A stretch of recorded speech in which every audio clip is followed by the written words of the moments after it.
पति को खो चुकी महिलाएं मुश्किल से दोबारा शादी के लिए खुद को तैयार करती हैं।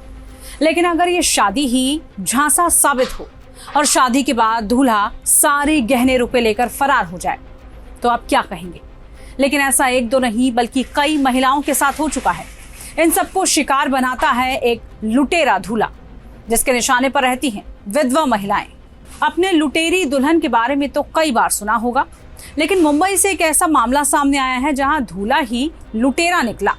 ये दूल्हा खासकर विधवा महिलाओं को अपने जाल में फंसाता था। ये ऐसी महिलाओं से पहले दोस्ती करता था, इसके बाद उनसे शादी करके उनके रुपए और गहने लेकर फरार हो जाता था। मुंबई में एक महिला ने ऐसा करने वाले एक शख्स के खिलाफ मामला दर्ज करवाया है। जब पुलिस ने जांच शुरू की तो हैरान रह गई, क्योंकि जांच में पता चला कि इस शख्स ने पहले भी कई महिलाओं को इसी तरह से धोखा दिया है।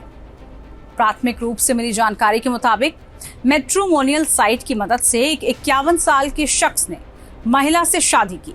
बाद में वो महिला के गहने लेकर फरार हो गया। आरोपी की पहचान 51 साल के प्रमोद नाइक के रूप में हुई है, जो कथित तौर पर एक इवेंट कंपनी में वित्तीय प्रमुख के रूप में काम करता था। अब दिंदोशी पुलिस इस आरोपी की तलाश कर रही है। आरोपी ने ऑनलाइन साइट के जरिए पहले विधवा से दोस्ती की और फिर शादी के कुछ ही महीने बाद उसके 17 लाख रुपए से ज्यादा के गहने लेकर वो फरार हो गया, वो भाग निकला। पुलिस सूत्रों के मुताबिक प्रमोद की दोस्ती पिछले साल एक मैट्रिमोनियल साइट पर 50 साल की विधवा शिकायतकर्ता से हुई थी। शिकायतकर्ता ने 2008 में एक दुर्घटना में अपने पहले पति को खो दिया था। वो अपनी 28 साल की बेटी के साथ विले पार्ले में रह रही थी। रिश्तेदारों ने उन्हें पुनर्विवाह के लिए प्रोत्साहित किया और एक मैट्रिमोनियल साइट पर अपना प्रोफाइल रजिस्टर करने में मदद भी की। इसके बाद से महिला को अलग अलग जातियों और धर्मों से रिश्तों का प्रस्ताव भी मिलने लगा था। उस महिला ने उनमें से प्रमोद नाइक को चुना, क्योंकि वो उसके समुदाय से था। अपनी प्रोफाइल के मुताबिक नाइक ने दावा किया कि उसकी पत्नी और बेटी की मृत्यु कोविड-19 के दौरान हो चुकी थी। वो अकेला रह रहा था। वो एक निजी इवेंट कंपनी में वित्तीय प्रमुख के रूप में उच्च पद पर काम भी करता था।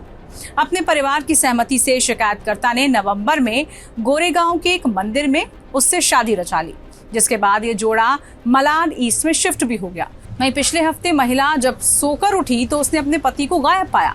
उसका फोन भी बंद मिला। जब उसने घर की तलाशी ली तो उसे पता चला कि अलमारी में रखे 15 से 17 लाख रुपए के आभूषण भी गायब थे। घबराकर उसने अपनी बेटी और अन्य रिश्तेदारों को सूचित किया। महिला ने उस कंपनी में जाकर भी पता किया जहां वो काम किया करता था। वहां काम करने वाले लोगों ने बताया कि उसने बहुत पहले ही नौकरी छोड़ दी है और ऐसे ही कई महिलाएं उसकी खोज में आ चुकी हैं।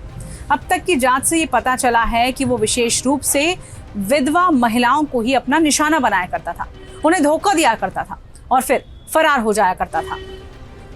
पुलिस ने बीएनएस की धारा 305A, 318(4) के तहत मामला दर्ज कर लिया है और आरोपी की तलाश पुलिस अब कर रही है। ऐसे में आप सभी को बहुत सावधान और सतर्क रहने की जरूरत है। इस तरह के तमाम वीडियोस और अपडेट के लिए आप बने रहिए टाइम्स नाउ भारत डिजिटल के साथ। नमस्कार।